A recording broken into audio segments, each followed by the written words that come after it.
직분을 받고 지금 첫 주부터 지금 오늘 세 번째 주까지 느헤미야 말씀을 우리가 한 장씩 읽어가고 있는데요. 첫 주에 이걸 기억해낸다면 오히려 이상한 분이겠지만 그래도 한마디로 한 단어로 정리를 한다면 긍휼입니다. 긍휼의 마음이 있어야 하나님의 일을 할 수 있다. 그런데 예수께서 우리를 긍휼히 여기셨다. 그게 첫 주의 주제였죠. 두 번째 주, 그러니까 지난주에는 침묵이라고 하는 단어가 아마 주제일 것입니다. 하나님은 침묵 속에서 일하신다 라고 하는 거죠.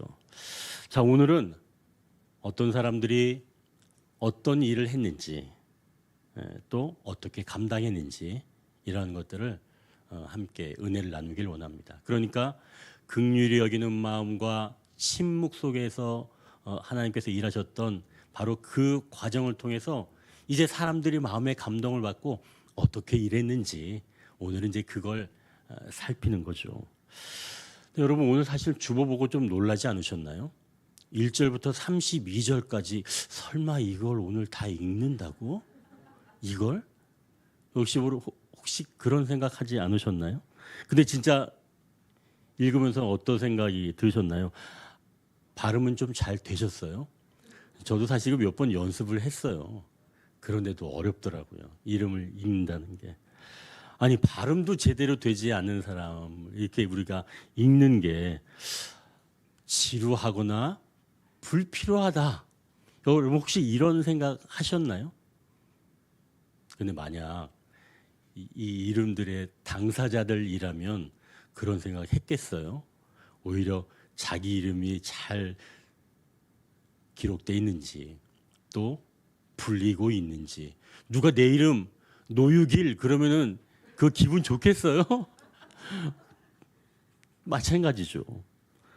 아마 내 이름이 빠져 있으면 그거 좋아할 사람은 별로 없을 겁니다. 이 전에 섬기던 교회에서 예배가 끝나고 제가 이제 사무실에 있는데 오늘 은퇴한 그 남자 집사님이 문을 확 열고 들어오셨어요. 그러면서 들어오시자마자 교회가 이래도 됩니까? 이렇게 연세가 드신 분이니까 그래서 너무 놀라서 여쭤봤죠. 집사님이 어떤 일 때문에 그러세요? 그러니까 주보의 헌금 명단에 본인이 이름이 빠졌다는 거예요. 여러분 그런 일이 있으면 돼요, 안 돼요? 그런 일이 있으면 안 되는 거예요. 그건 정말 큰일입니다. 그래서 제가 너무 놀라서 너무 죄송합니다. 일단 제가 한번 확인 한번 해보겠습니다 하고 재정부에서 내려온 명단을 봤죠. 근데 감사하게 재정부에서 빠뜨린 거예요. 제가 빠뜨린 게 아니라. 그래서 집사님 보니까 이 재정부에서 빠뜨렸네요. 그러니까 이분이 갑자기 더 화를 내시는 거예요. 아니 그럼 내 이름을 쓰지 않고 헌금을 빼돌렸단 말인가? 이렇게 이야기를 하시는 거예요. 그게 아니라 그냥 이렇게 누락된 겁니다. 그래서 재정부에 전화를 했죠. 그래서 내려와서 사정상 죄송하다고 이야기를 했는데 그 어르신 은퇴 집사님은 마음이 상하셨는지 문을 박차고 나가셨어요. 그리고 제가 교회를 떠나왔는데 그분도 어떻게 됐는지 잘 모르겠습니다. 이름을 기억하고 또 기록하고 불러주는 것 너무 중요합니다. 사람들은 그래서 보통 이 주보를 보면 내 이름이 있는지 한번 찾아보시죠, 여러분들도. 아닌가요? 저는 찾아보는데 자기 이름이 들어가 있나 한번 찾아보죠. 그리고 또 다른 사람 이름도 이 사람도 있구나. 이제 이렇게 또 찾아보기도 하죠. 그러니 우리가 잘 기록하고 또 살피는 것도 굉장히 중요합니다. 근데 사람이 하는 일이라 종종 이름이 누락되는 일이 있습니다. 그건 실수한 거죠. 이 땅에서는 그런 일이 종종 일어날 수 있습니다. 물론 이제 실수하지 말아야 하지만 그런 일이 일어난다는 거죠. 하지만 여러분 기억하십시오. 이 땅에서는 설령 내 이름이 누락된다고 할지라도 하늘에 있는 바로 그러한 곳에서는 그 이름이 누락되는 일이 없는 줄 믿습니다. 여러분의 이름이 하늘에서는 차곡차곡 기록되어 있다는 거죠. 우리 언더교회 교회가 세워지고 성장하는 일에도 무수한 헌신이 있었고 또 우리가 직분을 맡은 바로 지금의 우리 성도님들의 그 이름도 이렇게 하나씩 하나씩 기록되어 가져가고 있습니다. 물론 우리의 헌신이 온전한 헌신은 아닐지라도 하나님은 그걸 기억하고 계신 줄 믿습니다. 오늘 본문에 나오는 성벽 재건의 역사에도 하나님이 기억하시는 사람들이 쭉 나오는데요. 그 중에서 우리 눈에 들어오는 몇몇 사람들을 통해서 우리가 함께 은혜를 나누기를 원합니다. 먼저 온 힘을 다하는 바룩이라고 하는 사람입니다. 우리가 20절 다시 한번 같이 읽겠습니다. 20절. 그 다음은 삿배의 아들 바룩이 한 부분을 힘써 중수하여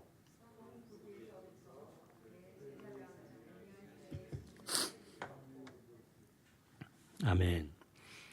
지금 성벽 재건에 많은 사람들이 함께 했습니다. 사람으로 치면 한 38명이고요. 공동체로 따지면 한 8개의 공동체가 있습니다. 그리고 직업군으로 본다면 4개 정도의 직업군이 여기에 3장에 기록되어 있습니다. 이 사람들을 다 합치면 아마 수천 명이 넘겠죠. 그런데 하나님께서는 이러한 많은 사람들을 무리로 탁 뭉뚱그려서 그들이 성벽을 재건했다라고 하지 아니하시고 각자 이름을 불러 가시면서 그 이름과 구역을 대조해 가면서 이렇게 기록해 두셨다는 거죠. 오늘 여기 앉아 계신 분들이 바로 38번째 그 다음인 39번째 분들인 줄 믿습니다. 자, 그런데 20절에 우리가 읽은 이 바룩에게만 좀 다른 수식어가 하나 붙어 있어요. 힘써라고 하는 표현입니다.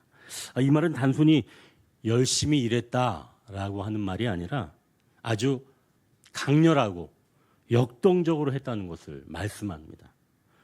심장이 불타오르는 듯한 뜨거운 열정으로 일했다는 거죠.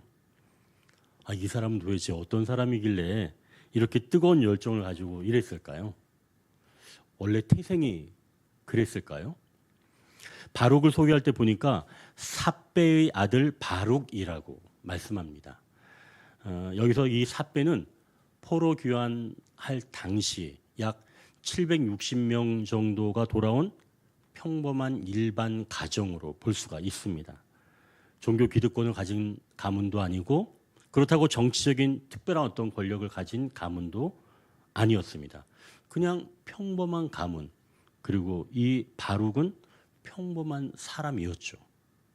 그가 태생적인 어떤 기질을 가진 그런 배경이 있다고 보기 어렵습니다. 그런데 그가 어떤 뜨거운 열정을 가지게 되었는가? 우리가 다시 20절을 한번 보니까 그가 맡은 지역을 한번 보십시오. 성구비에서부터 대제사장 엘리야십의 집 문에 이르는 곳, 그 성벽을 맡았다는 겁니다. 이 성벽 구비는 성벽이 꺾이는 부분을 이야기하는 거예요. 구조적으로도 매우 취약하면서 적의 공격을 받기 쉬운 가장 험난하고 위험한 구간이라고 볼 수가 있다는 거죠. 게다가 바룩이 맡은 곳이 지금 어디냐 보니까 대제사장 집, 바로 그곳까지 보호해야 하는 바로 그러한 구간이라는 겁니다. 그러면 그곳은 요충지이겠죠. 바룩이 자기가 맡은 구간이 바로 이러한 곳이라는 이야기를 들었을 때 그 심령에 불이 일어난 줄 믿습니다. 내가 맡은 사명이 얼마나 중요한 것인지 그것을 인식했을 때 우리의 마음이 뜨거워진다는 거죠. 거룩한 열정을 하나님께서 불어넣어 주신다는 겁니다. 내가 맡은 일이 중요하다. 그걸 인식할 때 말이죠. 아마 여러분에게도 각자의 어떤 그 멘토가 한 분씩은 있는 줄 압니다. 저도 있습니다. 지난 주간에 제가 그 목사님을 만났는데요. 사실 평소에는 제가 이제 그 목사님한테 목사님 저의 멘토세요. 뭐 이런 얘기를 잘 안 합니다. 왜 그러면 이제 그분이 좀 쑥스러워할까봐 제가 이야기를 하지 않는데요. 근데 지난 주간에 만날 때는 제가 몇 번이나 그런 이야기를 해드렸어요. 왜 그랬냐면 그분이 요즘 나는 왜 하나님께서 나를 목사로 부르셨지? 나는 이제 힘도 없고 더 할 일도 없는 것 같은데 그래서 다른 목회자를 세우면 좋겠다. 아니면 뭐 새 힘을 좀 주시던지 뭐 이렇게 이야기를 하시는 거예요. 사실 그 목사님은 저와 우리 교회를 위해서 정말 열심히 기도해주고 계시는 분입니다. 성도들을 위해 그리고 저의 건강 또 가정을 위해서 말이죠. 정말 자세하게 기도하는데요. 왜 그러면 이제 이야기하다 보면 알잖아요. 그분이 어떤 거에 관심을 갖고 있는지. 그래서 저는 이제 그분을 만날 때가 되면 마음이 굉장히 편하고 따뜻해집니다. 그런데 이제 제가 그분을 이렇게 만나서 이야기를 해보면 저뿐만 아니라 그분을 아시는 몇몇 그 주변에 있는 목사님들 위해서도 또 그렇게 기도를 해주시더라고요. 그렇다고 그분이 섬기는 교인분들은 좀 관심이 덜하신가? 그것도 아닙니다. 교인들을 위해서도 표를 내지 아니하시지만 정말 교인들 위해서 헌신을 하고 계시죠. 아마 그 목사님은 오늘 바룩처럼 본인의 사역이 얼마나 귀하고 아름다운 것인지 다시 한번 발견하는 시간이 필요했던 겁니다. 하나님께 사랑하시는 성도 여러분, 여러분에게 주어진 사역이 어떻게 느껴지십니까? 나는 좀 시시하게 느껴지시나요? 아니면 내가 좀 버겁다라고 느껴지십니까? 만약 여러분들이 느껴진 게 가볍거나 또는 버겁게 여겨지신다면 그보다 여러분에게 주어진 그 사역이 얼마나 귀하고 아름다운 것인지 다시 한번 꼭 느껴지시길 바랍니다. 그걸 발견할 때 하나님께서 우리에게 거룩한 열정이 일어나도록 우리의 마음을 더욱더 북돋워 주시는 줄 믿습니다. 여러분, 한 분 한 분 지금 맡고 계신 일들이 바룩과 같이 너무나 귀한 일들이세요. 그러니 그러한 마음을 가지시고 나에게 주신 일이 참 귀하구나 라고 여기시면서 하나님께서 주시는 그 뜨거운 열정을 그 마음에 품으시길 소망합니다. 자, 이제 두 번째 사람인데요. 두 몫의 은혜를 받은 드고아 사람들이 있습니다. 먼저 우리가 5절을 한번 같이 읽겠습니다. 그 다음은 드고아 사람들이 중수하였으나 그 귀족들은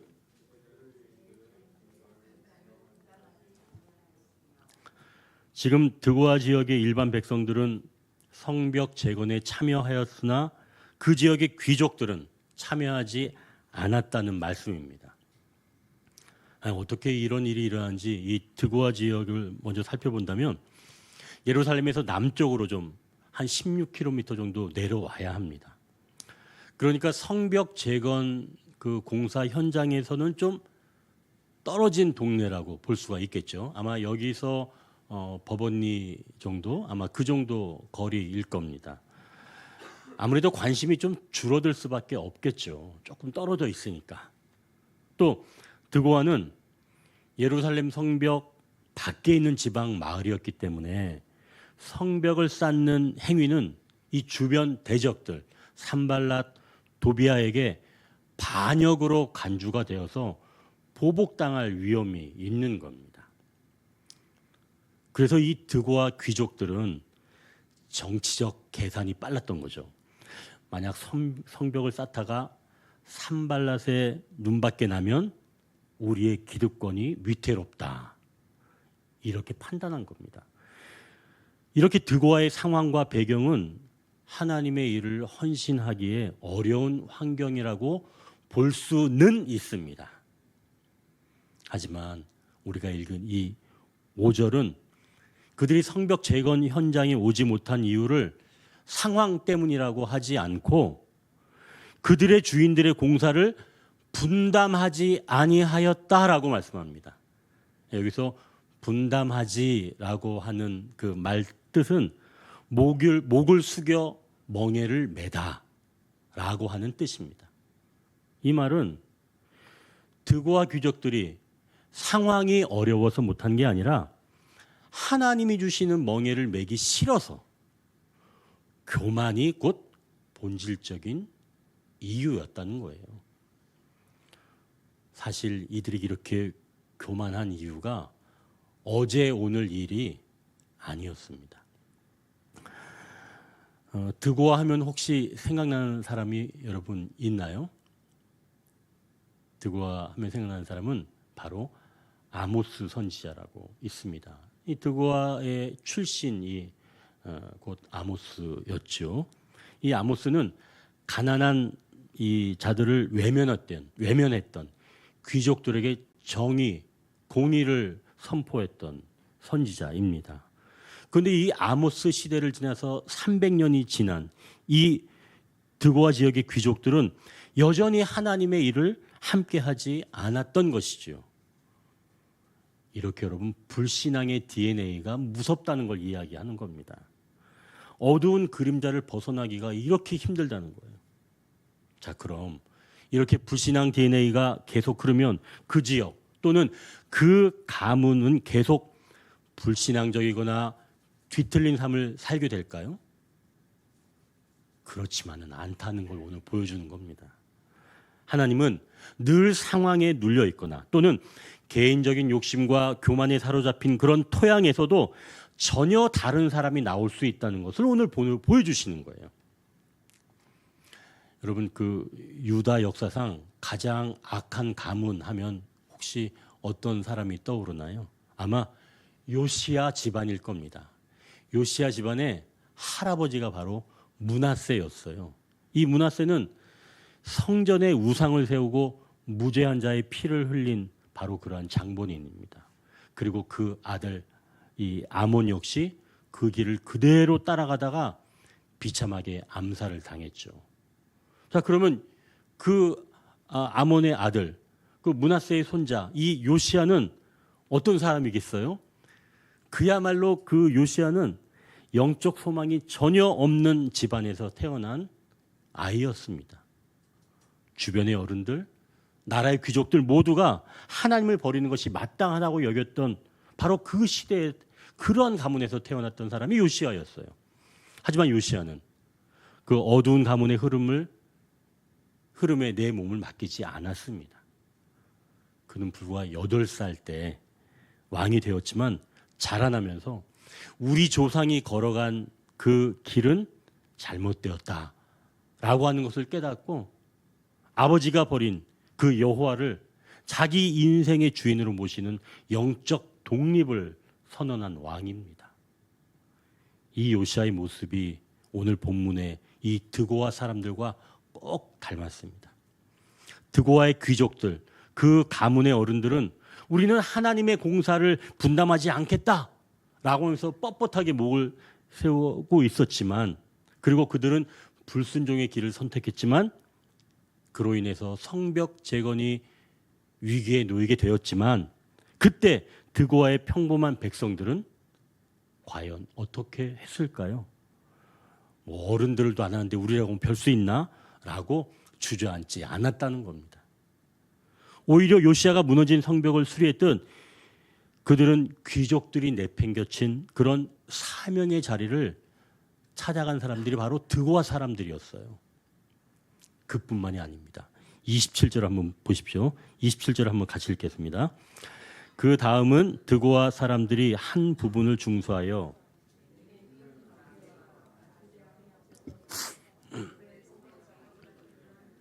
아멘. 지금 드고아 사람들은 5절에서 이미 한 부분을 중수하였는데 27절에 지금 다른 한 부분을 더 중수한 겁니다. 아마 27절에 나오는 지역을 감당할 사람들이 마땅하지 않자 또다시 드고아 사람들이 감당하게 된 거죠. 그러니까 지금 드고아 사람들은 한 몫을 감당한 거예요? 두 몫을 감당한 거예요? 두 몫을 감당한 거예요. 그들은 귀족들의 불신앙을 인한 그 가문의 수치를 자기들의 헌신으로 덮은 겁니다. 이 조상들의 이 불순종을 자기의 세대의 순종으로 역전을 시켜버린 거예요. 성도 여러분, 신앙은 대물림되는 그런 환경이 아니라 하나님 앞에서 내리는 나의 결단입니다. 요시야가 그랬고 드고아 사람들이 그랬다는 거예요. 부모 세대가 미지근하다거나 불신앙적인 삶이라고 해서 여러분까지 식어 있지는 마십시오. 누군가 사명의 자리에서 발을 빼고 있다면 바로 그때가 여러분이 두 몫의 은혜를 누릴 기회라고 여기십시오. 조상들의 불순종을 끌어내고 하나님의 기쁨이 되었던 요시야처럼 오늘 여러분이 그 거룩한 선을 넘어서시는 그런 분들이 되길 축원합니다. 사실 저도 이 두 몫의 은혜를 조금 맛본 적이 있는데요.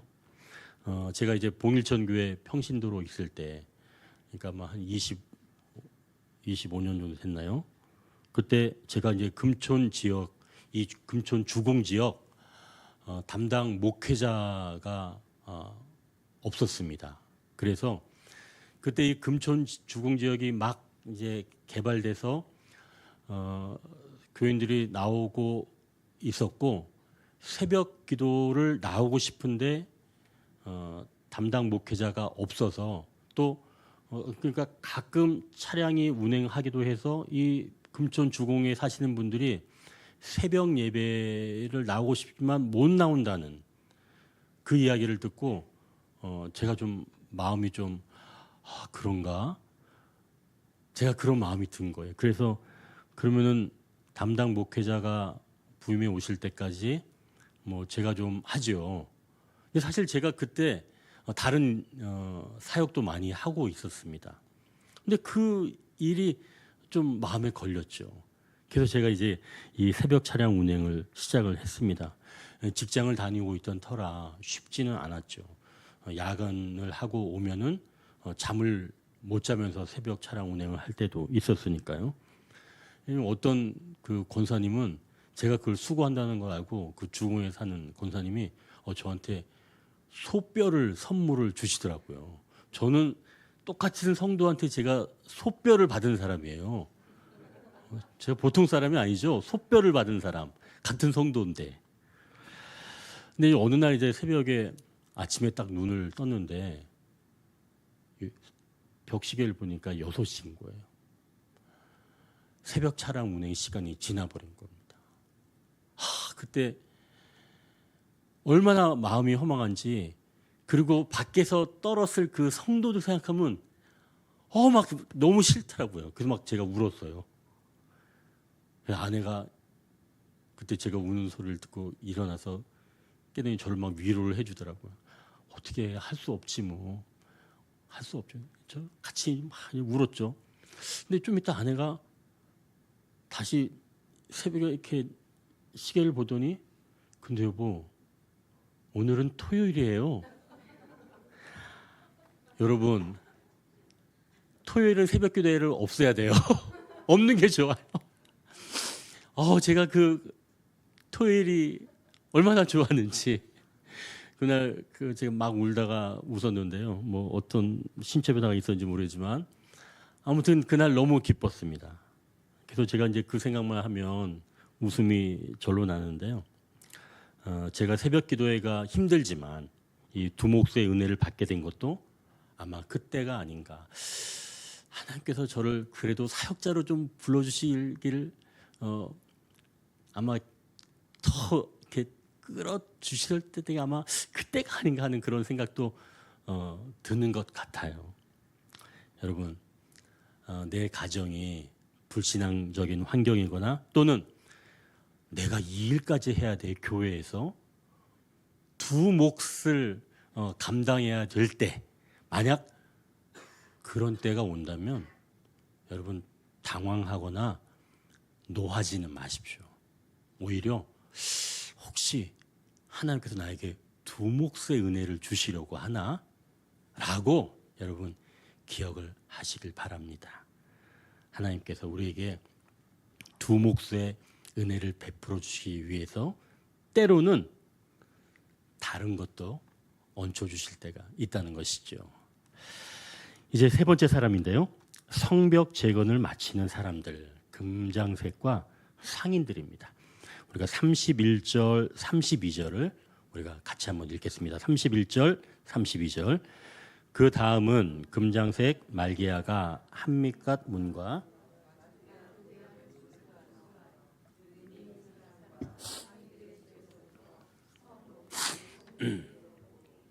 성 모퉁이 성루에서 양문까지는 금장색과 상인들이 중수하였느니라.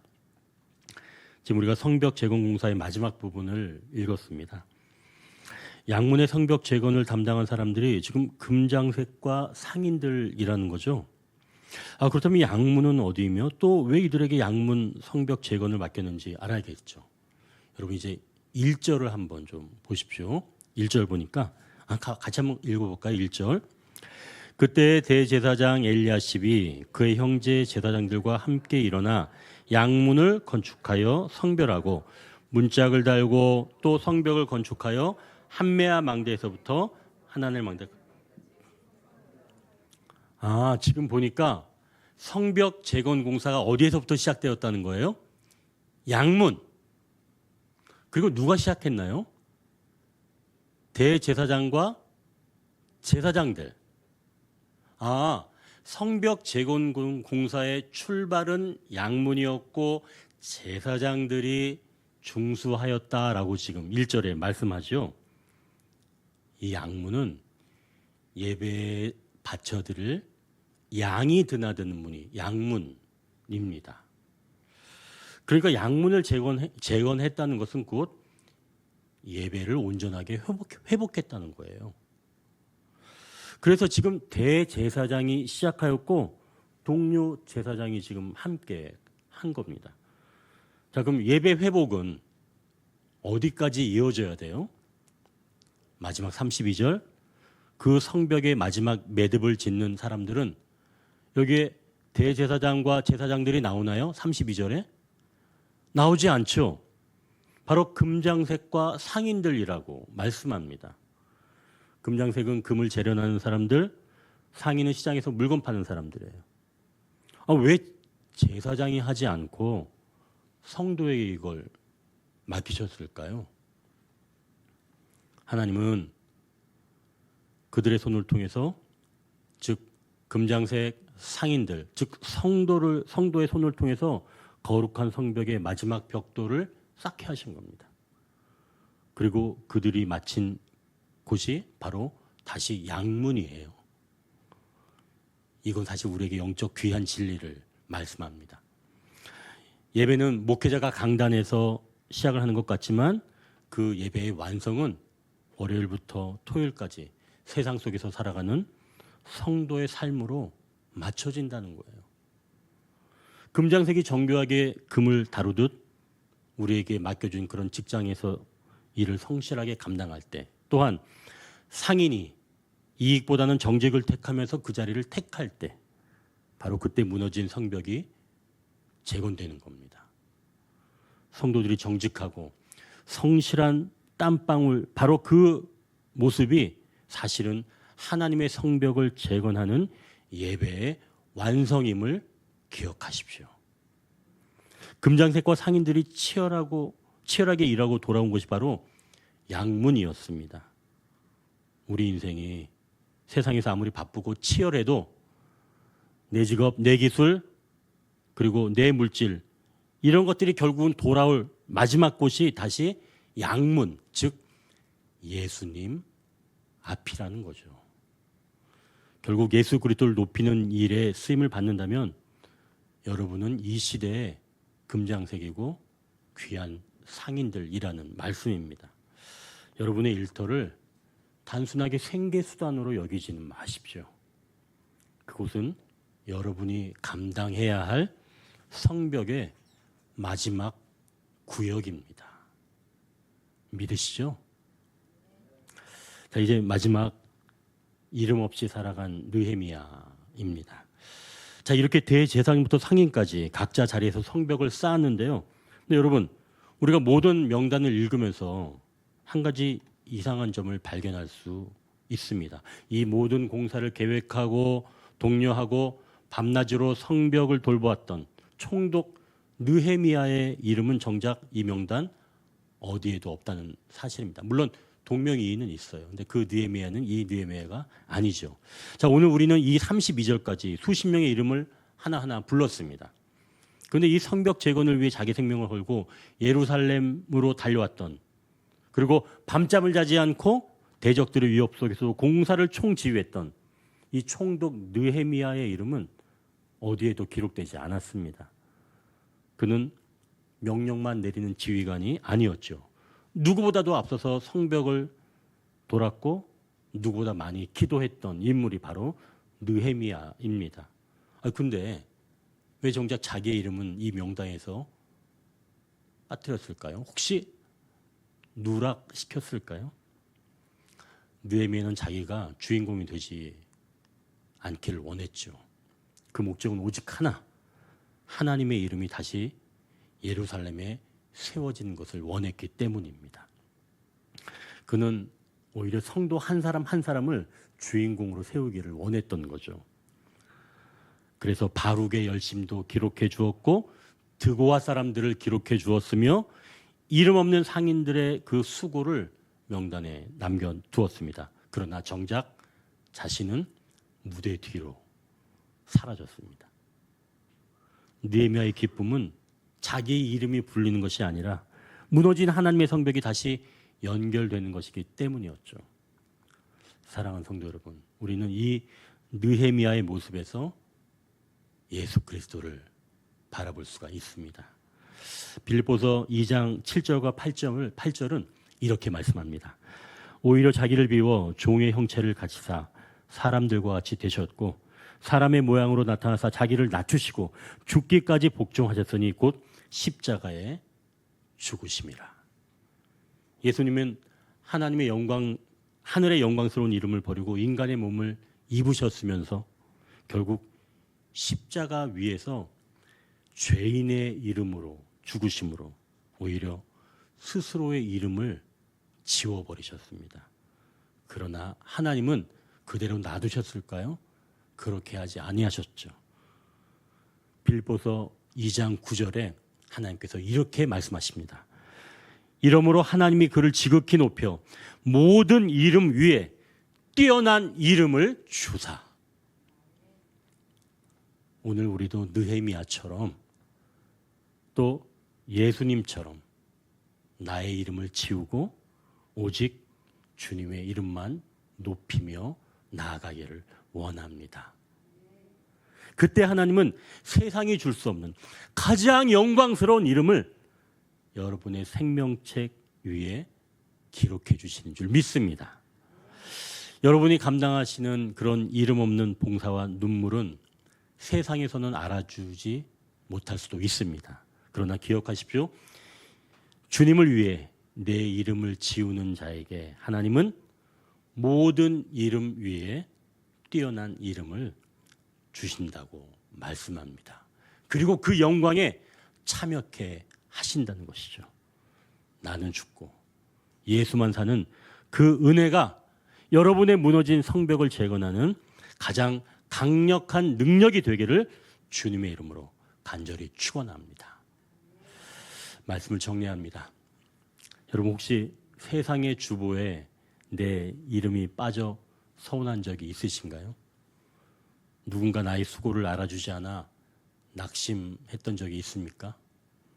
기억하십시오. 이 느헤미야 3장의 명단은 이 땅에 기록된 것이지만 동시에 하늘 생명책에 기록된 하나님의 사랑의 고백입니다. 설령 이 땅의 명단에서 느헤미야처럼 내 이름이 보이지 않을지라도 슬퍼하지는 마십시오.